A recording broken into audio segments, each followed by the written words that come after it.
or the Bible. It's a book full of ancient stories, deep wisdom, and honestly some pretty enduring mysteries. One of those mysteries, this one, is hidden in the very first book, Genesis, long before we get to stories like Noah's Ark or Moses parting the Red Sea. It's a story that, well, has puzzled theologians and scholars for centuries, the enigmatic sons of God. Genesis chapter 6 verses 1 through 4 tells us that when humanity began to multiply on earth and daughters were born to them, the sons of God saw the beauty of these women and took them as wives. These unions, the Bible says, produced a race of giants known as the Nephilim, mighty men of old, men of renown. But who exactly were these sons of God who, seemingly, came down from the heavens to marry humans? The Bible itself doesn't give us a clear answer, leaving us, well, grappling with the possibilities. Were they angels, powerful kings, or perhaps something else entirely? Over the centuries, a bunch of theories have popped up, each trying to shed light on this ancient riddle. So let's take a look at some of the most common interpretations. The image of giants roaming the earth is honestly pretty powerful, and you can find it in the myths and legends of cultures all over the world. In the Bible, the Nephilim, the offspring of the sons of God and human women, are described as mighty men and men of renown, which, well, suggests they had extraordinary strength and influence. Their presence, according to some interpretations of Genesis, brought about an age of unprecedented violence and corruption. The world, which was supposed to be this harmonious garden, had been tainted by their presence. This corruption, some scholars argue, is actually what led God to decide to send a great flood to cleanse the earth. However, the very existence of the Nephilim raises more questions than answers. Were they the result of a transgression against divine law, a cosmic accident, or perhaps part of a larger, unknowable plan? The biblical text doesn't really give us easy answers, so we're left grappling with what these extraordinary beings might have meant. One of the oldest interpretations of the sons of God is that they were fallen angels. This viewpoint, held by some Jewish and Christian commentators, is based on the heavenly connotations of the phrase sons of God.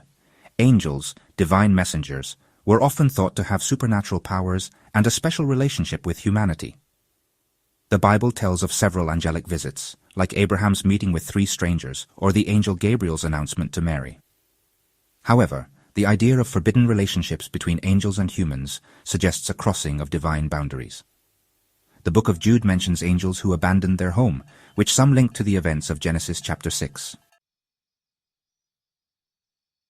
Another interpretation, favored by some scholars, is that the sons of God weren't heavenly beings at all, but powerful human rulers. In this view, the phrase sons of God is understood metaphorically, referring to kings or patriarchs who held a privileged status in their societies. In the ancient cultures of the Near East, rulers were often believed to have some kind of divine lineage or authority, and people saw them as intermediaries between the gods and humanity. These rulers, with all their wealth, power, and supposed divine connections, could easily choose wives from the general population. This interpretation, well, it removes the supernatural element from the story and grounds it in the social and political realities of the ancient world.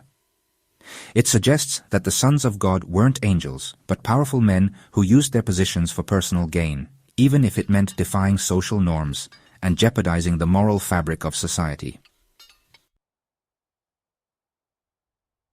Beyond angels and human rulers, some interpretations propose that the sons of God belong to a category of divine beings distinct from both. In this view, the ancient world was populated by a variety of supernatural entities, some good, others bad, who interacted with humanity in complex and often unpredictable ways. These beings, neither fully divine nor fully human, may have occupied a space between worlds within the cosmic order, possessing powers and knowledge beyond the reach of mortals. Their interactions with humans, though potentially disruptive, could also be seen as a natural consequence of their place within the grand tapestry of existence. This interpretation aligns with the broader context of ancient Near Eastern mythology, which often featured a rich family of gods, demigods, and other supernatural beings. It suggests that the biblical narrative, though unique in itself, shares common threads with other ancient belief systems, reflecting a shared human fascination with the unseen world and our place within it. The Book of Enoch, a non-canonical text considered apocryphal by most Christian denominations and not part of the Jewish canon, offers a more detailed account of the sons of God and their interactions with humanity. In Enoch, these beings are called the Watchers, a group of angels tasked with observing and protecting humanity. However, the Watchers, led by the angel Semjaza, fall in love with human women and descend to earth, breaking their oath to God.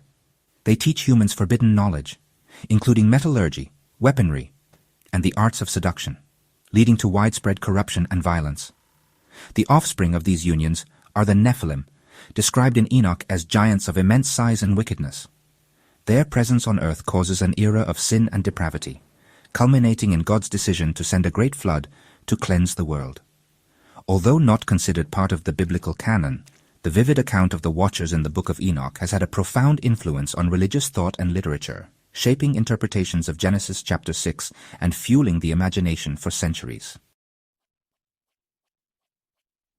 While the Old Testament offers tempting glimpses into the mystery of the sons of God, the New Testament provides intriguing echoes that further complicate our understanding. In the Gospel of John, Jesus refers to those who believe in him as children of God, suggesting a spiritual rebirth and a restoration of the divine-human relationship. This poses a poignant contrast to the sons of God in Genesis, who through their actions seem to break that relationship, bringing chaos and corruption into the world. While Jesus offered a path towards redemption and reconciliation with the divine, those first sons of God, at least according to some interpretations, chose rebellion and disobedience with devastating consequences. Furthermore, some rabbis, reflecting on the events of Genesis chapter 6, have suggested that the mixing of the sons of God with humans introduced a level of spiritual impurity into the world, a corruption so deep that it ultimately led to God's decision to send the flood. This interpretation highlights the seriousness of the transgression, suggesting that it had far-reaching consequences that extended beyond the immediate actions of those involved. Who were the sons of God? Fallen angels, cosmic traitors, or powerful kings, a reflection of human ambition, or beings whose nature remains hidden in the mists of time? The Bible doesn't give easy answers. It invites us to reflect and draw our own conclusions. Perhaps the true identity of the sons of God matters less than the questions their story provokes.